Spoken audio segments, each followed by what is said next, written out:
Masigla ang umaga sa baryo ng San Isidro. May makukulay na banderitas na nakasabit sa pagitan ng mga puno ng niyog. May amoy ng inihaw na baboy at bagong lutong pansit na lumulutang sa hangin. Ang mga bata ay tumatakbo sa plaza, habang ang matatanda ay abala sa pag-aayos ng mesa para sa piyesta. Sa gitna ng kasiyahan, nakaupo si Tanya kasama ang ilang kababaihan sa mahabang mesa na may plastik na mantel. Maayos ang kanyang damit at maingat ang ayos ng buhok. Kapag siya ang nagsalita, napapalingon ng lahat. Habang kumakain ang mga babae at nagkukwentuhan tungkol sa palaro at sayawan mamaya, biglang napatingin si Tanya sa katabi niya. "Mari," malakas niyang sabi, "ano ba yung buhok mo?" Parang hinipan ng bagyo at hindi na bumalik sa dati. Biglang tumahimik ang mesa. May dalawang natawa pero pilit. Ang tinukoy niya ay napahawak sa buhok at bahagyang napayuko. Ngumiti si Tanya, tila proud sa kanyang sinabi. Para sa kanya, totoo lang iyon. Hindi niya iniisip kung may nasaktan. Sa baryo, kilala siya sa pagiging prangka. Pero hindi lahat ng katotohanan ay kailangang isigaw. At sa araw na iyon, may isang aral na tahimik na nagsimulang kumilos sa likod ng kanyang mga salita. Isang mainit na hapon, dumaan si Tanya sa palengke ng baryo. Maalikabok ang daan at mabagal ang ikot ng mga bentilador. Sa maliliit na tindahan, may nagtitinda ng isda, gulay at kakanin sa gilid ng kalsada. Habang naglalakad siya, abala siya sa pagtingin sa kanyang cellphone. Hindi niya napansin ang isang matandang babae na may dalang bilao ng puto at kutsinta. Sa isang iglap, nagkabanggaan sila. Bahagyang natabig ang bag ni Tanya at nahulog sa lupa. "Ay, Nay!" malakas niyang sabi. Hindi na nga maganda ang paninda, hindi pa nag-iingat. Napalingon ng ilang tao. Ang matanda ay agad yumuko at pinulot ang bag. "Pasensya na, Iha." Mahina nitong tugon. Pero hindi pa tapos si Tanya. Maglalako na nga lang, hindi pa maingat. Nakakaabala pa. Tahimik ang paligid.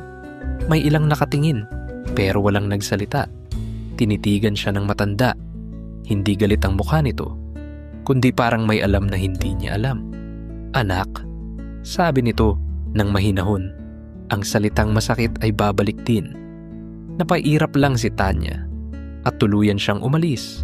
Hindi alam na may nagsimulan ng kakaiba sa kanyang kapalaran. Kinabukasan, maaga pa lang ay nasa tindahan na si Tanya. May bagong dating na paninda ang kapitbahay. Mga damit na gawa sa tela mula sa bayan. Ilang babae ang nagkukumpulan, tumitingin at nagsusukat.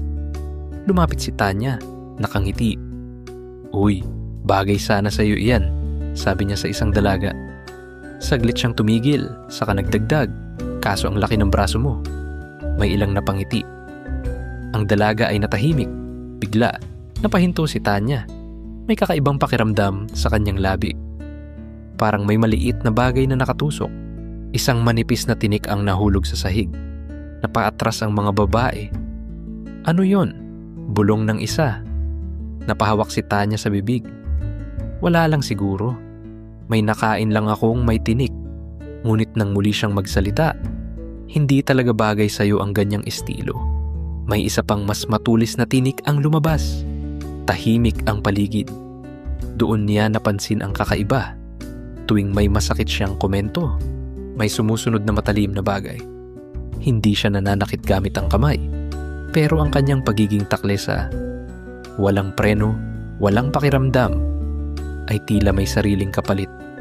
At sa unang pagkakataon, nakaramdam siya ng kaunting takot. Mula nang mangyari ang tungkol sa mga tinik, naging maingat si Tanya. Ngunit hindi pa rin niya mapigilan ang kanyang dila. Isang umaga sa palengke, may nagtitinda ng gulay na mali ang sukli sa mamimili. Bago pa man makapagpaliwanag ang tindera, nagsalita si Tanya. "Hay nako, kaya hindi umuunlad ang iba, hindi marunong magbilang." May narinig na kalansing. Isang maliit na piraso ng bubog ang nahulog mula sa kanyang bibig. Napaatras ang mga tao. Namula si Tanya. Gusto niyang bawiin ang sinabi, pero huli na. Habang lumilipas ang araw, napansin niyang mas lumalaki ang bagay na lumalabas Sa tuwing siya'y nagiging taklesa, isang pako, isang matulis na bato, hindi na siya makapagkomento ng basta-basta. Sa halip na makipagkwentuhan, napipilitan siyang tumahimik. At sa katahimikan na yon, napansin niya ang isang bagay. Kapag wala siyang sinasabing matalas o masakit, mas payapa ang paligid, mas mahaba ang tawanan, mas magaan ang usapan. Sa unang pagkakataon, naramdaman niya ang bigat ng kanyang dating ginagawa. Hindi siya sinasaktan ng iba, pero unti-unti, naramdaman niyang siya ang dahilan kung bakit may nasasaktan. Habang mas dumarami ang matutulis na bagay na lumalabas sa kanyang bibig, mas lalo namang lumalayo ang mga tao kay Tanya. Sa ilalim ng punong mangga kung saan dati siyang kasama sa tawanan, wala na siyang pwesto. Kapag dumarating siya, biglang tumitigil ang usapan. Kapag nagsisimula siyang magsalita, may kaba sa mukha ng nakikinig. Isang hapon, may batang babae na nagsasanay ng sayaw para sa pista. Medyo kabado ito at may ilang maling hakbang. Alam ni Tanya ang gusto niyang sabihin. Nasa dulo na ng kanyang dila ang komento. Hindi kaya tabagay diyan, hindi pa niya natatapos ang pangungusap nang may mas malaking piraso ng bubog ang bumagsak sa lupa.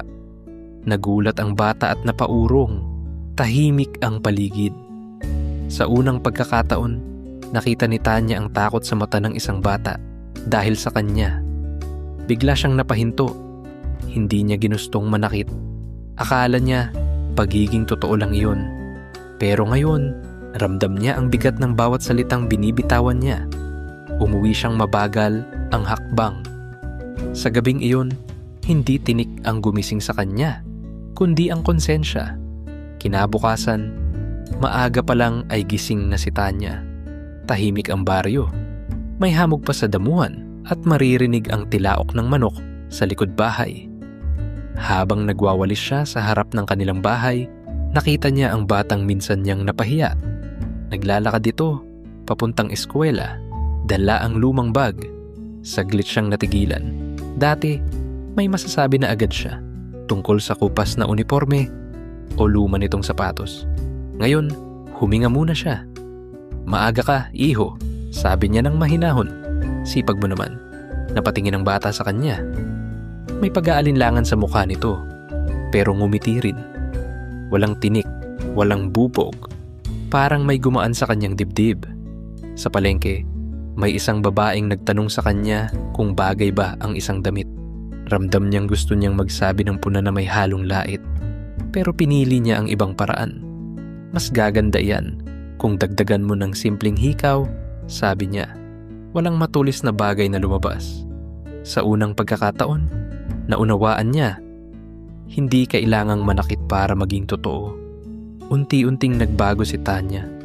Hindi siya naging perpekto sa isang araw. May mga pagkakataon pa ring nadudulas ang kanyang dila. Pero sa bawat pagkakamali, pinipili niyang itama. Natutunan niya na ang pagiging taklesa ay hindi tanda ng katapangan. Hindi rin ito pagiging totoo. Minsan, ito ay pagiging padalos-dalos. Pagsasalitang walang pakiramdam sa damdamin ng iba. Ang salita ay parang binhi. Kapag itinanim mo ng may galit at lait, sugat ang aanihin mo. Pero kapag itinanim mo ng may pag-iingat at respeto, tiwala at pagkakaibigan ang tutubo. Hindi lahat ng naiisip ay kailangang sabihin. Hindi lahat ng napapansin ay kailangang punahin. Bago magsalita, itanong muna sa sarili, makakatulong ba ito? Makakabuti ba ito sa iba? Dahil sa huli, ang dila ay maaring maging tinik na nakakasugat o bulaklak na nagbibigay pag-asa. Nasa atin ang pagpili. Maraming salamat sa pakikinig.